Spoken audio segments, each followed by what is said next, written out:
সন্তান দুনিয়াতে আসার পর 1 নম্বর করণীয় তার কানে আযান দেওয়া। বলেন কি দেওয়া? আবু দাউদ 5105 নম্বর হাদিস। এই হাদিসের বর্ণনাকারী উবাইদুল্লাহ ইবনে আবি রাফি তিনি বলেন, রাআইতু রাসূলুল্লাহ সাল্লাল্লাহু আলাইহি ওয়াসাল্লাম أذن في أذن الحسن بن أبي طالب رضي الله تعالى عنه حين ولدته فاطمة بالصلاة। যেদিন আলী রাদিয়াল্লাহু তাআলা আনহুর সন্তান হযরত হাসান রাদিয়াল্লাহু তাআলা আনহু তিনি যেদিন দুনিয়াতে আসলেন, হযরত ফাতেমা রাদিয়াল্লাহু তাআলা আনহা যেদিন তাকে জন্ম দিলেন, সাহাবী বলেন, মুয়াজ্জিন সাহেব নামাজের যেই আযানটা দেয় আমি নবীকে দেখলাম, মুয়াজ্জিনের ওই আযানটাই নবী হযরত হাসানের কানের মধ্যে। এখন আপনারা সুবহানাল্লাহ তো জোরে বলছেন, ঠিক আছে, এই আমলটা করবেন, কিন্তু আপনারা মেয়ে হইলে তো আযানের কথাও বুঝলে থাকেন, ছেলে হইলে আযান দেয়, মিষ্টি দোকানে সবগুলার অর্ডার দেয়, আর মেয়ে হইলে কাউরে কয় না, ফোন দিয়ে জিজ্ঞাসা করে কি কি খবর, সুসংবাদ আসেনি তো রাখিস তো কিছু মানে খুশি না মন খারাপ। মেয়ে হইলে যে মন খারাপ হয় অনেকের, এটাও কোরআনে আছে। 14 পারা 12 নম্বর পৃষ্ঠা সূরা নাহলের 58 নম্বর আয়াতে আছে, فإذا بشر أحدهم بالأنثى ظل وجهه مسودا وهو كظيم। কিছু মানুষ আছে তাদেরকে যখন কন্যা সন্তানের সুসংবাদ দেওয়া হয় তাদের চেহারাটা কালো হয়ে যায়, দুঃখে ভারাক্রান্ত হয়ে যায়, কেন তার বিয়ে হইল। বলেন না বাবা, আমার সাথে বলেন, অথচ বলেন আল্লাহ তাআলা ছেলে মেয়ের আলোচনা করতে গিয়ে প্রথমে মেয়ের আলোচনা করেছে, পরে ছেলের আলোচনা করছে। আপনারা বুঝে থাকলে বলেন, আল্লাহ ছেলে মেয়ের আলোচনায় আগে কার কথা বল, যেটা হইলেছে আর কালো করে। 25 পারা 7 নম্বর পৃষ্ঠা সূরাতুশ শুরা 49-50 নম্বর আয়াতে আল্লাহ বলেন, লিল্লাহি মুলকুস সামাওয়াতি ওয়াল আরদ, আসমান জমিনের রাজত্ব আল্লাহ, ইয়াখলুকু মা ইয়াশা, তিনি যা ইচ্ছা তা সৃষ্টি করেন, ইয়াহাবু লিমান ইয়াশাউ ইনাসা, তিনি যাকে ইচ্ছা তাকে কন্যা দান করেন, তিনি যাকে ইচ্ছা তাকে আগে তার কথা বলছেন কন্যা, ওয়ায়াহাবু লিমান ইয়াশাউ যুকুর, তিনি যাকে ইচ্ছা ছেলে দান করেন। তাহলে আগে কন্যা বললেন, পরে ছেলে বললেন। এজন্য মেয়ে হইলে দামি মিষ্টি খাওয়া, মেয়ে হইলে ছেলে হইলে উঠছে কম দামিটা খাওয়াবে, মেয়ে হইলে খাওয়া যায় পঞ্চ মিষ্টি দামিটা, ছেলে হইলে রসগোল্লা খাওয়াই দিবে। ভাই এটা কি মিষ্টি খাওয়ালেন? বলবেন মেয়ে প্রথমে হয়েছে, আর মেয়ে হওয়ার পর আমি খুশি বেশি হয়েছি, সমাজের কুসংস্কার দূর করার জন্য দামি মিষ্টি খাওয়াইছি মানুষের। মেয়ে হওয়ার পর ছেলে হয়েছে, কোনো মতে মিষ্টি একটা খাওয়াই দিয়েছে আপনাদেরকে। যদি বলে কেন ভাই, সবাই তো ছেলে হইলে দামিটা খাওয়ায়, আপনি বলবেন এই জন্যই তো, কুসংস্কার দূর করার জন্য মেয়ের মানুষ যেন এটা কুসংস্কার হিসেবে না হয়, আমি কুসংস্কার দূর করার জন্য এই মেয়ে হওয়াতে দামিটা খাওয়াইছি, ছেলে হয়েছে মোটামুটি একটা খাওয়াই দিচ্ছি। মনে থাকবে নি? ইনশাল্লাহ তো কইছেন, কিন্তু আসলে তো এরকম করবেন। আমাদের মানুষগুলার আকল হয়ে গেছে এমন, মেয়ে হইলে মিষ্টিও বুঝলা যায়, এখন অন্যরা মিষ্টি খাইতেও চান। ছেলে হইলে কি ব্যাপার, ছেলের বাপ হইছেন, মিষ্টি খাওয়াবেন।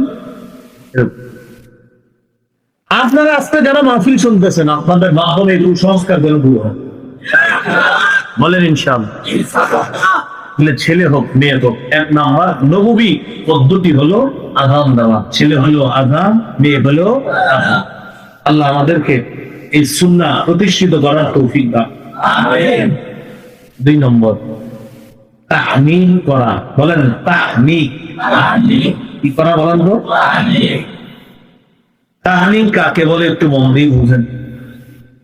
কোন আল্লাহ বুজুর্গের মুখে একটা খেজুর চাবানো, ওই খেজুর চাবানো লালা নবজাতকের মুখের ভিতরে দিয়ে দিবেন। খেজুরের সামান্য অংশ মুখের ভিতরে তালুর মধ্যে লাগাই দিবেন, এটাকে বলে তাহনিক। এই বুখারীর বর্ণনা ৩৯০৯ নম্বর হাদিস।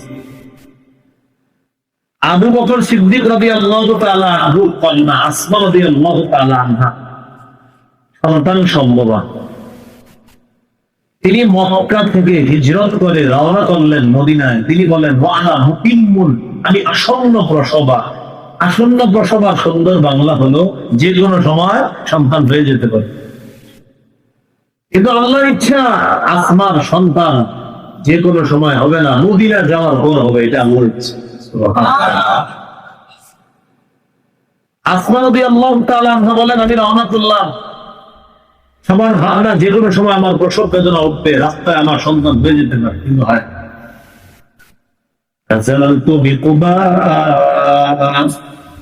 আমি মদিনার কুবা এলাকায় গেলাম, যে এলাকায় রাসূলুল্লাহ সাল্লাল্লাহু আলাইহি ওয়াসাল্লাম 14 দিন অবস্থান করতেন, ওই এলাকায় গেলাম। ওখানে নবীজি একটা মসজিদ নির্মাণ করছে, মসজিদটাকে বলা হয় মসজিদে কুবা। যারা উমরায় যাবেন, হজে যাবেন, হোটেল থেকে উযু করে ওই মসজিদে গিয়ে 2 রাকাত নামাজ পড়বেন, আল্লাহ একটা উমরার সওয়াব রাখবেন। আসমা রাদিয়াল্লাহু তাআলা আনহা বলেন আমি কুবা এলাকায় যাওয়ার পর আমার ছেলে আব্দুল্লাহকে আমি জন্ম দিলাম। এই ছেলের নামই আব্দুল্লাহ ইবনে জুবায়ের। পরবর্তীতে জালেম বাদশা হাজ্জাজ বিন ইউসুফের সাথে যার লড়াই হয়েছে, এই সেই ছেলে আব্দুল্লাহ ইবনে জুবায়ের। এখানে একটা বিষয় আপনারা মনে রাখবেন, সাহাবায়ে কেরাম হিজরত করে মক্কা থেকে মদিনা যাওয়ার পর কারো সন্তান হয় না। ইহুদিরা বলাবলি করতে লাগলো, ছি ছি এগুলা কেমন জাতি, এদের দিয়ে কোনো সন্তান হয় না, এরা মনে হয় ভালো জাতি না। আল্লাহ তাআলার কৌশল, গর্ভবতী আসমা রাদিয়াল্লাহু তাআলা আনহাকে আল্লাহ নিয়ে গেলেন মদিনায়। হযরত আসমার সন্তান হওয়ার মাধ্যমে আল্লাহ তাআলা ইহুদিদের এই হাওলাকে আল্লাহ পাল্টায়া দিয়া বুঝায়া দিলেন সাহাবায়ে কেরামের সন্তান হয়। হিজরতকারী সাহাবীদের মধ্যে সর্বপ্রথম সন্তান আসমা রাদিয়াল্লাহু তাআলা আনহার সন্তান, যার নাম আব্দুল্লাহ ইবনে জুবায়ের। তাহলে আপনাদেরকে প্রশ্ন করি, বলেন হিজরতকারী সাহাবীদের সর্বপ্রথম সন্তানটার নাম কি? মদিনার সর্বপ্রথম হিজরতকারী সাহাবীদের সন্তানের নাম আব্দুল্লাহ ইবনে। সবাই খুশি, নবীও খুশি। নবীজির কোলে নিয়ে ছেলেটাকে দিয়েছে। নবীজি দাআ বিতামর, খেজুর আনাইলেন, খেজুর চাবাইলেন, খেজুর চাবানো থুতু আব্দুল্লাহর মুখের মধ্যে দিয়ে দিলেন। খেজুরের সামান্য একটু অংশ আব্দুল্লাহ ইবনে জুবায়েরের মুখের ভিতরে আলুর মধ্যে লাগায় দিলেন। হাদিসের মধ্যে আছে আউয়ালা শাইইন দাখালা বাতনা আব্দুল্লাহ নবী রাসূলুল্লাহ সাল্লাল্লাহু আলাইহি ওয়াসাল্লাম। আব্দুল্লাহর পেটে দুনিয়ার কোন খাবার সর্বপ্রথম যায় নাই। আসমা রাদিয়াল্লাহু তাআলা আনহা বলেন আমার ছেলে আব্দুল্লাহর মুখে সর্বপ্রথম আল্লাহর নবীর লামা যায়। আমার সন্তানের পেটে সর্বপ্রথম খাবার হলো আমার নবীর লাম। এটাই তার পেটে সর্বপ্রথম খাবার, এর আগে অন্য খাবার যায়। তাহলে চিন্তা করেন পেটে কি ঢুকছে? নবীর থুতু। চিন্তা করা যায় কত আশ্চর্যের বিষয়। সুবহানাল্লাহ। আম ঘরে যদি স্বপ্নে নবী একটু থুতু মুখে দিয়ে দেয়, তাও অনেক কিছু। এই হলো তাহনিক করা, মনে থাকবে নি? কয়টা হইল? 1 নাম্বার, 2 নাম্বার তাহনিক করা। 3 নাম্বার নবজাতক শিশুর জন্য আমরা দোয়া করব। কাকা, মামা, খালু, খালা যারা দেখতে যায় তারা এই বাচ্চাদের জন্য বরকতের দোয়া করা, বাচ্চার বাবার জন্য, বাচ্চার মায়ের জন্য বরকতের দোয়া করা।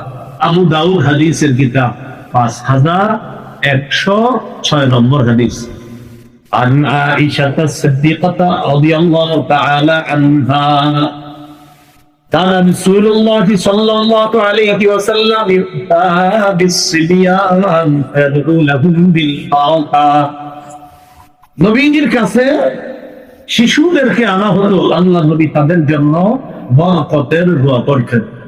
এখন আমরা দোয়াটা কিভাবে করবো? তাহলে দোয়াটা শিখে নিই, আরবিটাও বলি, মনে না রাখলে বাংলাটা মনে রাখবো। বলেন, জাআলাহুল্লাহু মুবারাকান আলাইকা ওয়া আলা উম্মতি মুহাম্মাদিন সাল্লাল্লাহু আলাইহি ওয়াসাল্লাম। আল্লাহ তাআলা এই শিশুকে পাওয়ার জন্য এবং উম্মতে মুহাম্মদীর জন্য